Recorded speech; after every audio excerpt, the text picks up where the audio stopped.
बैसाख महीने में बाबा शंकर को जो चढ़ाया जाता है। और पूर्णिमा के दिन शंकर कह रहे हैं, माँ उमा से, माँ पार्वती से मेरा महेश कह रहा है, मेरा बाबा भोलेनाथ, मेरा बाबा विश्वनाथ, मेरा त्रिकालदर्शी कैलाशी अविनाशी कह रहा है कि हे पार्वती,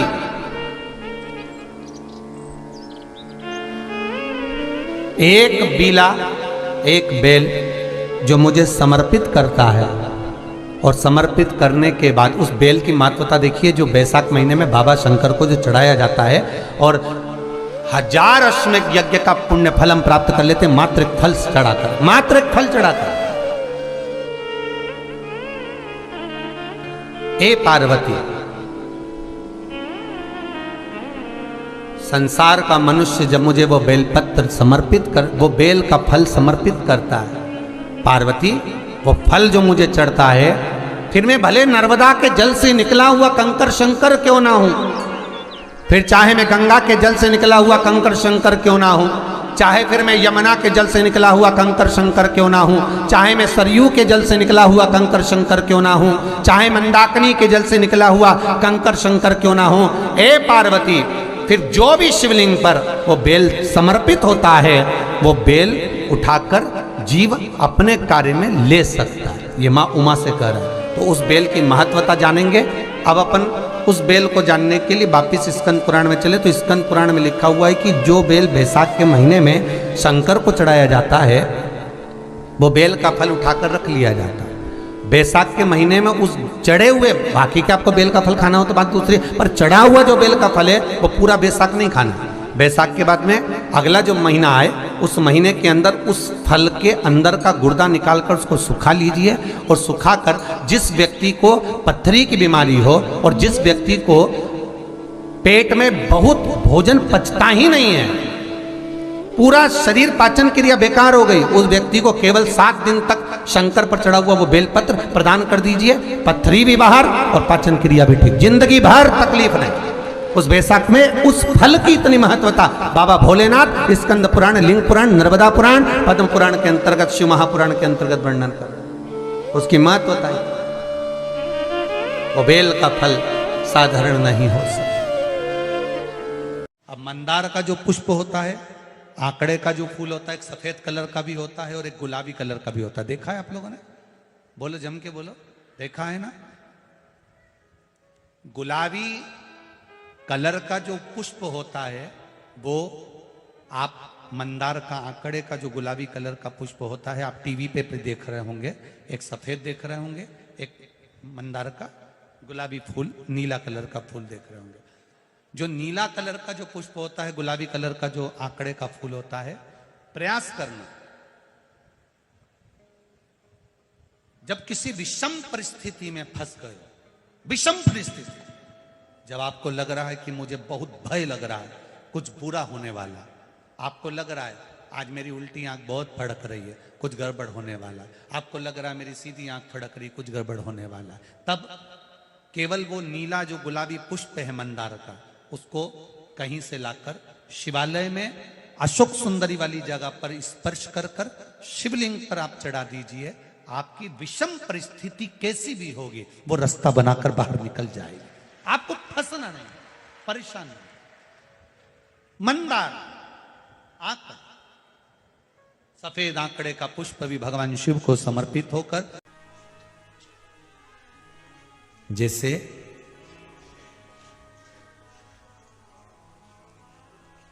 बेले के फल का गुर्दा, बेल का जो फल होता है, बेलपत्री का फल, उसका जैसे गुर्दा, उसके अंदर का जो भाग होता है बेल का, वो गुर्दा,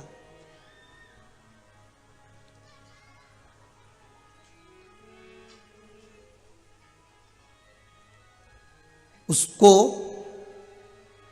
अग्नि में जलाकर उसकी भस्म तैयार कर कर छान कर जब जब आपके यहां विद्वान ब्राह्मण शिव जी का अभिषेक कराते हैं, पूजन कराते हैं, तो उसमें लिखते हैं पूजन के साहित्य में, बेलपत्री, धतूरा, दुर्वा, ये उसमें नीचे लिखेंगे भस्म। लिखते कि नहीं लिखते? लिखते हैं ना, भस्म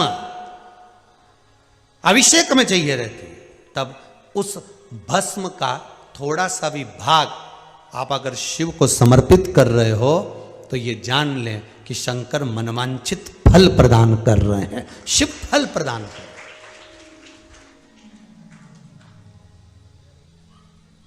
महाराज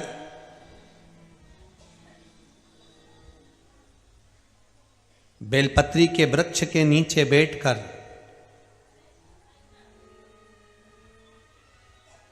हाथ में एक बेलपत्र का पत्ता रखकर आप पंचाक्षर मंत्र नमः शिवाय, ओम नमः शिवाय या श्री शिवाय नमस्तुभ्यम या महामृत्युंजय मंत्र का स्मरण कर रहे हो, पर डंडी का भाग अपनी ओर, बेलपत्र की बीच वाली पत्ती का भाग बीच वाली उंगली की ओर रखकर अगर आप स्मरण कर रहे हैं और अपनी कामना कर कर बेलपत्री के वृक्ष के नीचे बैठकर उस पत्ते को सम्मुख रखकर बाबा से विनय कर कर एकांत में उस बेलपत्री के वृक्ष की छांव में, बेलपत्री के वृक्ष की छांव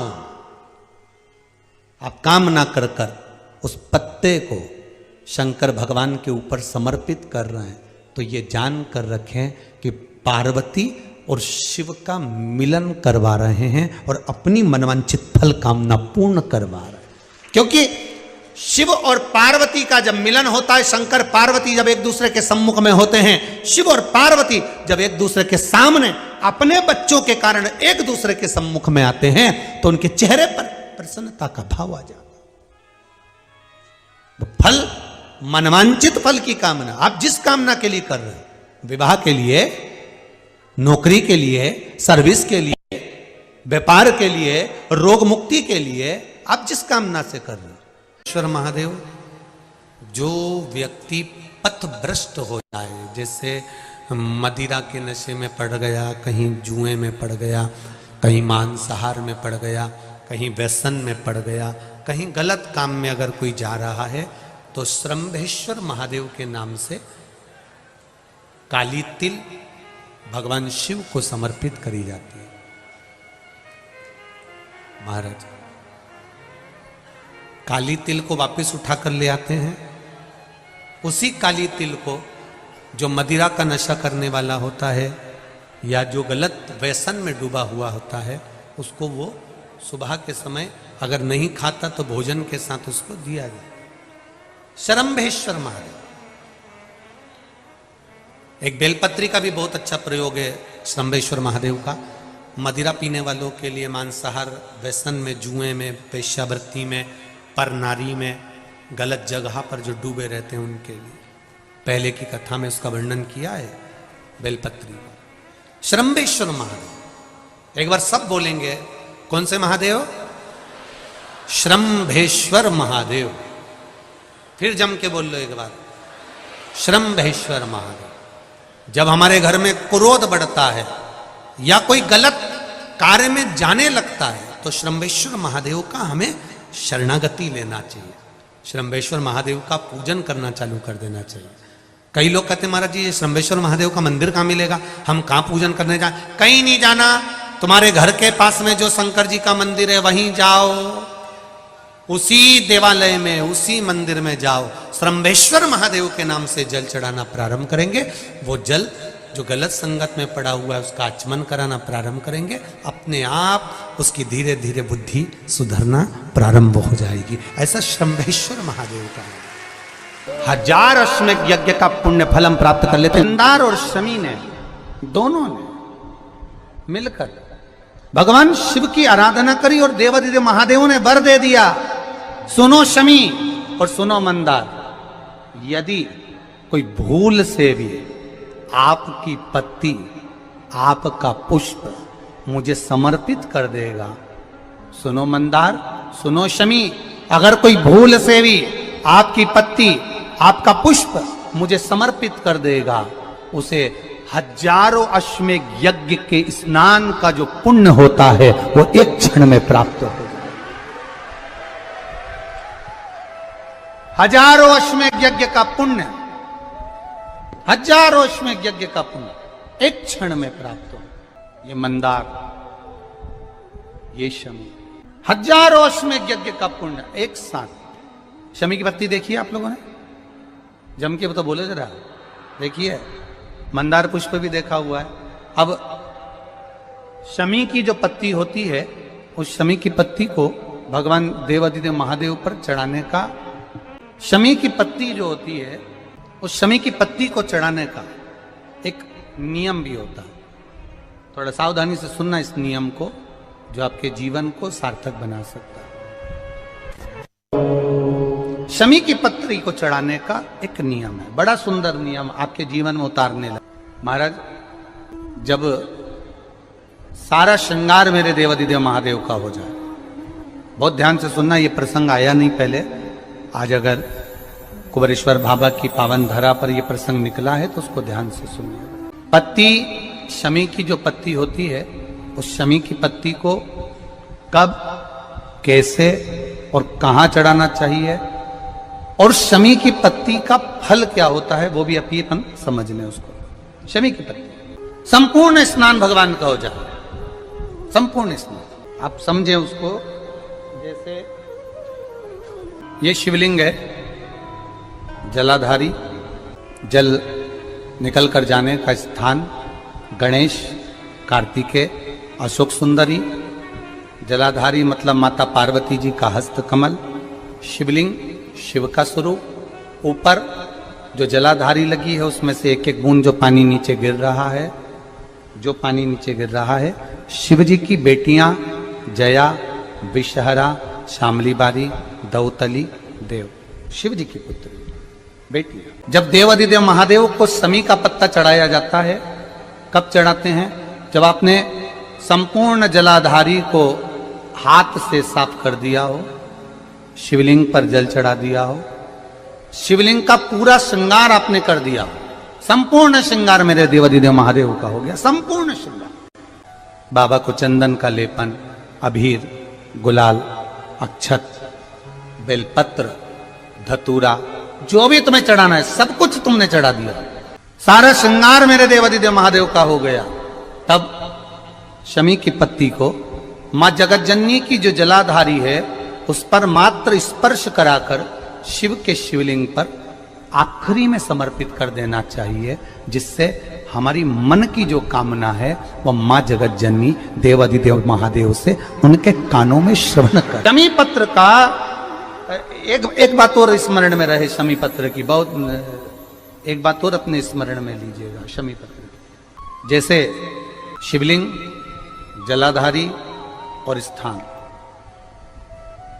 जब बहुत ज्यादा मात्रा में दरिद्रता होती है, बहुत ज्यादा मात्रा में बहुत कष्टमय जीवन, जब तुम्हारी चित्त वृत्ति में आए, जब तुम्हारे मन में आए, धन भी नहीं है, पैसा भी नहीं है, बहुत दरिद्रता का जीवन है, बहुत दुखी जीवन है, तब बेलपत्र और शमी पत्र का प्रयोग जरूर करके देखना। प्रैक्टिकल करने में कुछ नहीं जाता, प्रैक्टिकल करने में क्या जाता है, करके देखना। उस समय पर वो कहते हैं ना कि कोई कहने वाला कह दे कि महाराज जी, वो एक महाराज प्रवचन दे रहे थे और प्रवचन में देते देते देते देते किसी ने, महाराज जी प्रवचन दे रहे थे कि मदिरा का पान नहीं करना चाहिए, नहीं पीना चाहिए, गलत है, नाली में पड़ा होता है, व्यसन में पड़ा होता है, ऐसा पान ना करो। एक महाराज का पेचेन वाला खड़ा हो गया, उसने खड़े होकर कह दिया, ओ महाराज तुम इतनी बड़ी बड़ी बात कर रहे हो, तुम्हारा सगा भाई तो पी के नाली में पड़ा, गटर में पड़ा। महाराज जी को क्रोध नहीं आया, समझ थी। महाराज जी ने कहा, भैया देख, मैं भी प्रवचन दे रहा हूं, मेरा भाई भी प्रवचन दे रहा है, मैं मुंह से समझा रहा हूं कि पीकर लोग नाली में गिरते हैं, गटर में गिरते हैं, मेरा भाई प्रैक्टिकल करके दिखा रहा है कि मत पिया। प्रैक्टिकल वाली बात है। शमी पत्र, बेलपत्र का एक बार जीवन में प्रैक्टिकल कर देखना, प्रैक्टिकल करना। जैसे आपको कहा कि आपका विश्वास अगर पक्का है, भरोसा अगर दृढ़ है, और शंकर के प्रति अगर आपका विश्वास पक्का है,